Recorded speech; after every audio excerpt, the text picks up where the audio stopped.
நமக்கு பிடிச்சவங்க பேரெல்லாம் டாட்டு குத்திக்கிறதெல்லாம் இன்னொருத்தவங்க சொல்லி செய்யக்கூடாது, அவங்களுக்கா தோணணும். இப்ப நான் சொல்லி ரோகிணி டாட்டு போட்டுக்கிட்டா, என் மேல இருக்கிற லவ்ல அவளா போட்டுக்கிட்டா. டாட்டூ குத்திக்கலன்னா லவ் இல்லன்னு அர்த்தமா என்ன?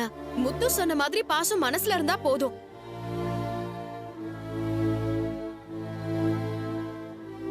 அவளை விடுறா. பச்சை குத்திக்கிறதுக்கும் வலிக்குதுன்னு சொல்லுவா, புள்ள பெத்துக்கிறதுக்கும் வலிக்குதுன்னு சொல்லுவா. ரோகிணி, உண்மையிலே இது ரொம்ப பெரிய விஷயமா. நீ போய் ட்ரெஸ் எல்லாம் மாத்திட்டு வா, சாப்பிடலாம். சரிங்க ஆண்டி. அம்மா, அவளுக்கு ஏதாவது ஃபீவர் வந்துருமோன்னு பயமா இருக்கு. நாங்க உள்ள இருக்கோம். மீனா கொஞ்சம் டிஃபன் எடுத்துட்டு வர சொல்லுங்க. உனக்கு என்ன கை காலம் இல்லையா?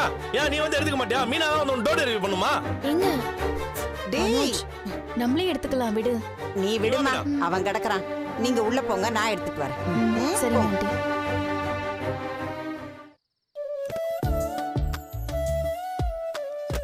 ரோகிணி, நீ என் பேரை டாட்டு குத்திருக்கல, அதை பார்த்ததும் மீனா சுத்தியோட முகமே மாறிச்சு பாத்தியா? எனக்கு ஃபர்ஸ்ட் இப்படி தோணி இருக்குல்ல, அவங்களுக்கும் அந்த அளவுக்கு ஹஸ்பண்ட் மேல லவ்வும் அஃபெக்ஷனும் இருந்திருந்தா அவங்களும் இதை பண்ணிருப்பாங்க. உண்மையிலேயே சொல்றேன் ரோகிணி, நான் ரொம்ப லக்கி. ஏன்? என் மேல இவ்ளோ பாசம் வச்சிருக்கல, எனக்காக எவ்வளவோ பண்ணிருக்க.